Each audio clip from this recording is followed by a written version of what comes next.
राखाडी कोंबडा असतो जंगल, तो म्हणला तरी तुम्ही या जंगलामध्ये फिरलात ना, हा आवाज तुम्हाला आल्याशिवाय तुम्हाला जंगल बघल्याशिवाय मजाच येणार नाही. सकाळ सकाळ तुझा आवाज काढतो मी म्हणलं कुठले बघ. म्हणजे घर बंदूक बिर्याणी 3 स्टेप मध्ये बसला. अशा पद्धतीने हा रान कोंबडा आहे. अच्छा. आणि त्यानंतर म्हणलं तर पोपट असं बोलतो. म्हणजे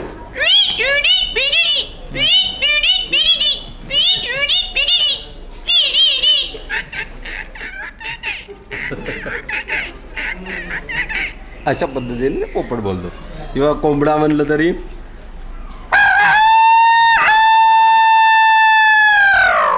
त्याची कोंबडी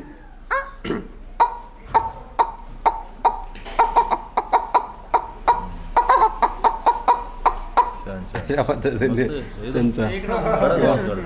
मोराचा म्हणलं तर किती आवाज येतो तुला? मला 200.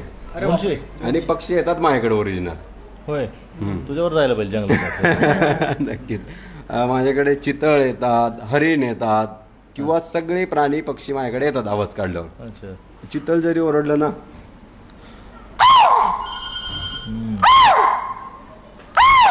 अशा पद्धतीने ते ओरडत असतं. किंवा मोर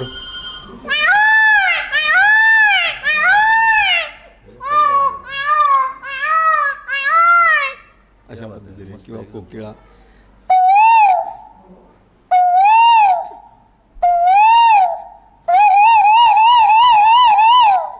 आणि चिमणीच्या आवाजामध्ये घर बंदूक बिर्याणी म्हणलं तर असं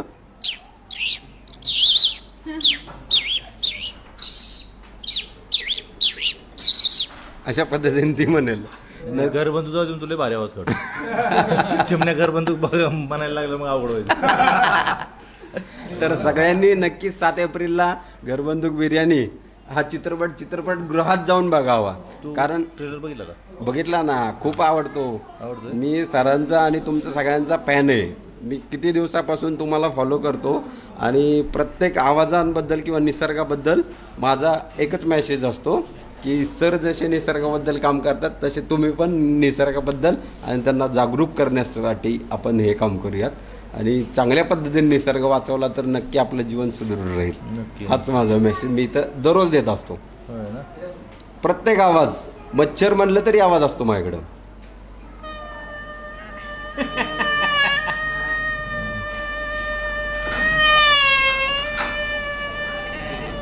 अशा पद्धतीने लहान मुलगा जेव्हा बोलेल ना असं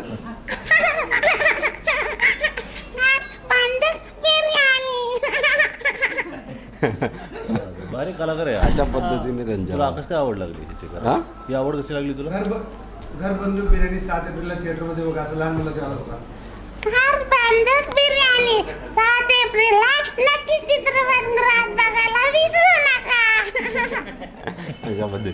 मी शेळ्या राखायचो. गावाकडचा मी गावरान आहे, म्हणजे हिंगोली माझं गाव. तर हिंगोलीमध्ये मी शेळ्या राखून आवाज काढून बोलवायचो. मी माझ्या शेळीला कधी मारायचो नाही. आवाज काढले की शेळी येते. मग माझ्याकडे व्हरायटी आहे त्यांच्या. आजारी पडली, सर्दी झाली की व्हरायटी चेंज.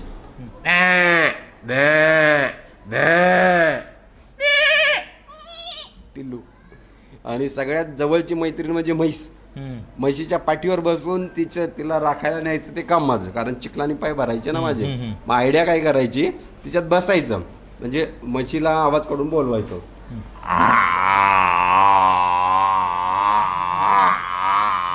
म्हैशी येणार. त्याचा अर्थ काय पलीकडे जायचं. आणि रेड्याचा आवाज काढला की अजून जास्त येतात. बस. म्हशी जास्त बोलतात पण रेडे कमी बोलतात. बस एवढंच. अशा पद्धतीने ह्या आवाजांची म्हणजे मी शिकत गेलो. आणि सरांचा संपर्क आता भरपूर दिवस झाले, 10 वर्षाच्या वरती गेलं. आम्ही कंटिन्युअस सरांसोबत असतो. आता तुमच्याही सोबत. आणि आपल्या चित्रपटाला सगळ्यांनी बघावं, तरुण पिढीने बघावं. आणि त्यातली जी एनर्जी आहे, डान्स मी कंटिन्यू बघत असतो. आहा हे रो, त्या पद्धतीने माझ्याही मनात तो डान्स मी करत असतो. मनातल्या मनात खूप चांगलं आहे. हे पक्ष्यांचे आवाज काढतो ना, स्वतःला मी इमॅजिन करतो की मी तो कोंबडा आहे, मी तो पक्षी आहे, मी ते आहे सगळं काय. म्हणून तेवढ्या चांगल्या पद्धतीने आवाज काढतो मी. खूप सदिच्छा तुला. भारी. कलाकार तुला माहित होतं का नाही सर आता माहिती झालं. तुम्ही इकडचे ना दोघं पण नाही मी 100 किलोमीटर दूर राहतो. अच्छा निगोली आणि तुझं अंतर आहे हा पण बरं झालं दोघं जुळवून झाले. नक्कीच मी पुढच्या वेळेस अजून या जंगलातले वाघांचे आवाज यांचे आवाज मी आपण जरा करू की बसून परत ऐकू खतरनाक आवाज काढतो एकदम भारी थँक्यू मस्त तुला खूप शुभेच्छा थँक्यू स्ट्रॉंग आहे थँक्यू थँक्यू. प्रत्येक चेन जरी असेल ना असे चेन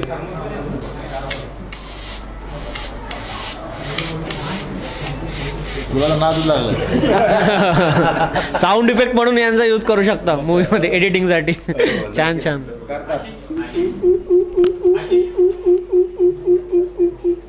असा तो भारद्वाजचा आवाज येतो ना तो लकी बर्ड म्हणतात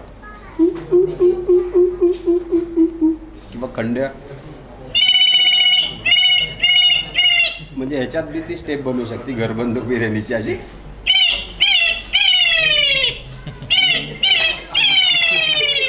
कारण जस्ट बनवली. छान छान छान छान मस्त मस्त. बरं तर थँक्यू. तुम्ही पाहिल्याच असाल आवाजांचा कलाकार म्हणजे किती 200 आवाज राईट 200 पेक्षा जास्त आवाज काढता येते दादाला. आणि भाऊ इथलेच तुम्ही इथलेच ओके. अवेअरनेस साठी मी आहे हां. पक्षी प्राणी वाचवा आणि जंगल वाचवा याच्यासाठी मी काम करत असतो कंटिन्यू. खूप छान खूप छान खूप छान. आणि सर थँक्यू सो मच. एक फक्त आपल्या लोकांसाठी 7 एप्रिलला आपला चित्रपट येत आहे याच्याबद्दल सर सांगून द्या. 7 एप्रिलला घर बंदूक बिर्याणी हा चित्रपट येतो आहे. मला खूप मजा वाटेल. बिर्याणी फक्त खायचीच नसते बघायची सुद्धा असते. Right right. आणि बघितल्यावर जो स्वाद मिळतो आनंद मिळतो त्यांनी पोट भरतं. बघितल्यावर कसं पोट भरतं ते बघण्यासाठी नक्की थिएटरमध्ये या.